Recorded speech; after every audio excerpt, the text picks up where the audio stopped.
Hello दोस्तों, नमस्कार। स्वागत है आप सभी का एग्ज़ाम धुन में। दोस्तों, स्टैटिक जीके का हम पार्ट 3 लेकर आए हुए हैं। इसमें आपको 25 अति महत्वपूर्ण प्रश्न देखने के लिए मिलेंगे जो आगामी किसी भी प्रतियोगी परीक्षा के लिहाज से काफ़ी महत्वपूर्ण रहने वाले हैं। तो चलिए दोस्तों, वीडियो को शुरू करते हैं। दोस्तों, आज का पहला प्रश्न लेते हैं। गौर नृत्य किस जनजाति से संबंधित है? Gaur dance is associated with which tribe? तो दोस्तों, पहला विकल्प है बैगा, दूसरा है मुडिया, तीसरा है दंडामी माडिया और चौथा है कोरकू। तो दोस्तों, इसका दूसरा विकल्प मुडिया सही होगा। दोस्तों, गौर नृत्य मध्य प्रदेश की मारिया अथवा मुडिया जनजाति द्वारा विवाह के अवसर पर किया जाता है। काफ़ी महत्वपूर्ण ये प्रश्न है और एमपीपीसीएस 2014 में ये पूछा गया था। तो दोस्तों, दूसरा सवाल है लिंक्ड इन, जो काफ़ी प्रचलित है। आपने इसका नाम सुना होगा लेकिन आप जानते ना हो सकता है। तो लिंक्ड इन का प्राइमरी फोकस क्या है? तो पर्सनल ब्लॉगिंग है या यूट्यूब वीडियो क्रिएटिंग है या ऑनलाइन गेमिंग है कि कैरियर ओरिएंटेड सोशल नेटवर्किंग है? तो दोस्तों, इसका जो सही विकल्प होगा ऑप्शन नंबर डी होगा, career oriented social networking LinkedIn का प्राइमरी फोकस है।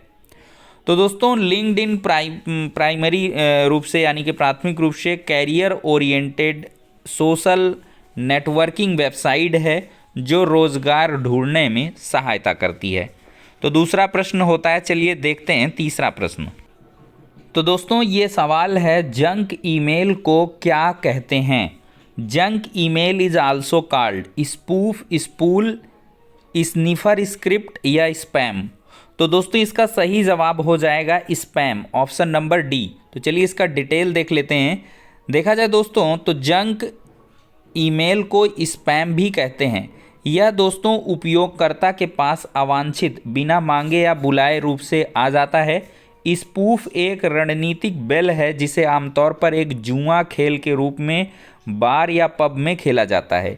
स्पूल देखा जाए तो एक ऐसी तकनीक है जिसके द्वारा सीपीयू की गति बढ़ाई जाती है व मेमोरी का उचित उपयोग किया जाता है। स्निफर की बात करें तो स्निफर स्क्रिप्ट एक कंप्यूटर प्रोग्राम है जो संचार संपर्क के दौरान डेटा का विश्लेषण करता है। दोस्तों, चौथा प्रश्न काफ़ी महत्वपूर्ण है। फ्लिपकार्ट, अलीबाबा और अमेजन ये किसके उदाहरण हैं? तो ये C2B हैं कि B2C हैं कि C2C हैं कि B2B हैं? तो इसमें आप कंफ्यूज हो रहा है, ये BCCBBC ये क्या है? तो दोस्तों, देखा जाए तो जो फ्लिपकार्ट, अलीबाबा और अमेजन हैं ये कह लें तो B2C और B2B पर डील करती हैं। ठीक है दोस्तों, तो चलिए इसका थोड़ा सा डिटेल देखते हैं। तो फ्लिपकार्ट, अलीबाबा और अमेजन B2C यानी कि बिजनेस टू कंज्यूमर और बिजनेस टू बिजनेस दोनों का उदाहरण है। बिजनेस टू कंज्यूमर शब्द का तात्पर्य किसी प्रतिष्ठान द्वारा अपने उत्पाद को सीधे ग्राहक तक पहुंचाना होता है, जबकि बिजनेस टू बिजनेस के अंतर्गत किसी उत्पाद को कोई ऑनलाइन रिटेल कंपनी थोक विक्रेता से खरीदकर अपनी वेबसाइट के माध्यम से ग्राहक तक पहुंचाती है।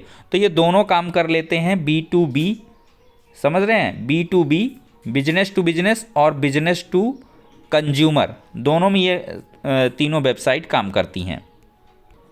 दोस्तों, पांचवा सवाल हमारा है ईथरनेट किसका उदाहरण है? मैन का, वैन का, लैन का या वाईफाई का? तो दोस्तों, इसका जो सही जवाब है ईथरनेट, ये दोस्तों लेन यानी कि LAN लोकल एरिया नेटवर्क में प्रयोग किया जाने वाला लोकप्रिय प्रोटोकॉल है। इसमें विभिन्न कंप्यूटरों को आपस में तथा नेटवर्क के साथ तार का प्रयोग कर जोड़ दिया जाता है। ईथरनेट का विकास बॉब मेटकॉफ द्वारा 1973 में किया गया था। ये डिटेल है, इसको याद रखें। चलिए दोस्तों, छठे प्रश्न की तरफ बढ़ते हैं। दोस्तों, छठा प्रश्न है परिवर्णी शब्द RTGS का क्या अर्थ है? Real time gross settlement, real time gross substitution कि real time gross settlement run time कि रन टाइम ग्रॉस सब्सटीट्यूशन? तो दोस्तों, काफ़ी महत्वपूर्ण है। पैसा ट्रांसफ़र करने में RTGS का प्रयोग आपने भी किया होगा। तो इसका मतलब होता है रियल टाइम ग्रॉस सेटलमेंट। तो दोस्तों आरटीजीएस से तात्पर्य रियल टाइम ग्रॉस सेटलमेंट है। यह अधिक मात्रा में पैसा ट्रांसफर करने के उपयोग में लाया जाता है। दोस्तों ये प्रश्न है, निम्नलिखित में से क्या साइबर क्राइम का उदाहरण नहीं है? Which one of the following is not an example of cyber crime? Denial of service, fishing, spamming या क्रिप्टोग्राफी? तो दोस्तों जो क्रिप्टोग्राफी है ये साइबर क्राइम नहीं है, बाकी स्पैमिंग, फिशिंग और डिनायल ऑफ सर्विस ये तीनों आपके साइबर क्राइम के अंतर्गत आते हैं। तो दोस्तों डिनायल ऑफ सर्विस, फिशिंग और स्पैमिंग ये दोस्तों साइबर क्राइम के उदाहरण है, जबकि क्रिप्टोग्राफी कूट लेखन यानी कि कोडिंग से संबंधित है, यह साइबर क्राइम की कैटेगरी में नहीं आता है। दोस्तों अगला महत्वपूर्ण प्रश्न है, अटल प्रगति पथ ये किससे रिलेटेड है? मंदसौर, नीमच क्षेत्र से कि धार झाबुआ क्षेत्र से कि मंडला जबलपुर रीजन से कि ग्वालियर चंबल रीजन से? तो दोस्तों इसका जो सही जवाब होगा डी ऑप्शन होगा, ग्वालियर यानी कि चंबल रीजन। डिटेल देखते हैं आखिरकार यह है क्या। तो दोस्तों अटल प्रगति पथ ग्वालियर चंबल क्षेत्र से संबंधित परियोजना है, जिसकी कुल लंबाई 404 किलोमीटर है। दोस्तों इस परियोजना का 313 किलोमीटर मध्य प्रदेश के श्योपुर, मुरैना और भिंड जिलों से होकर गुजरेगा। दोस्तों यह भारतमाला परियोजना का एक हिस्सा है जो राजस्थान, उत्तर प्रदेश तथा मध्य प्रदेश को आपस में जोड़ता है। तो ये काफ़ी महत्वपूर्ण प्रश्न है, इसको याद कर लें। अगला प्रश्न है, ह्यूमन स्प्लीन कंट्रोल्स यानी कि मानव तिल्ली नियंत्रित करती है रक्त आयतन को, नाड़ी दर को, हृदय स्पंदन को, हार्मोन्स श्रावण को? तो दोस्तों ब्लड वॉल्यूम या पल्स रेट या हार्ट बीट या हार्मोन सिक्रेशन? तो दोस्तों इसका सही जवाब होगा ब्लड वॉल्यूम, यानी कि रक्त आयतन को जो कंट्रोल करती है वो ह्यूमन स्प्लीन करती है, यानी कि मानव तिल्ली। तो दोस्तों मानव तिल्ली एक द्वितीयक लसीका अंग है, यह पेट के बाएं ओर अवस्थित होता है। यह रक्त को संग्रहित करता है और पुरानी रक्त कोशिकाओं को तोड़ता है, रक्त से अपशिष्ट पदार्थों को छानता है। यह लिम्फोसाइटों के उत्पादन में महत्वपूर्ण भूमिका भी निभाता है। दोस्तों तेल व वसा का क्षारीय जल अपघटन क्या कहलाता है? उदासीनीकरण, एस्टेरीकरण, बहुलकीकरण या साबुनीकरण? तो दोस्तों तेल और वसा का जो क्षारीय जल अपघटन है ये सैपोनिफिकेशन यानी कि साबुनीकरण कहलाता है। तो दोस्तों तेल व वनस्पति का क्षारीय जल अपघटन साबुनीकरण कहलाता है। साबुन वनस्पति या पशु मूल के तेल या वसा को सांद्र सोडियम हाइड्रोक्साइड घोल यानी कि कास्टिक सोडा घोल के साथ तैयार किया जाता है। साबुनीकरण प्रतिक्रिया प्रकृति में ऊष्माक्षेपी होती है, क्योंकि प्रक्रिया के दौरान ऊष्मा मुक्त होती है। दोस्तों अगला प्रश्न है, एशियाई विकास बैंक यानी कि Asia development bank is located in, कहाँ इसका मुख्यालय है? टोक्यो, बैंकॉक, बीजिंग या मनीला?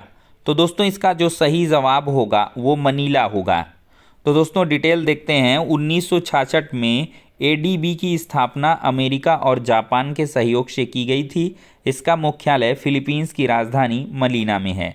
दोस्तों एशियाई विकास बैंक की स्थापना 19 दिसंबर 1966 को एशिया प्रशांत क्षेत्र में आर्थिक और सामाजिक विकास को गति प्रदान करने के लिए की गई थी।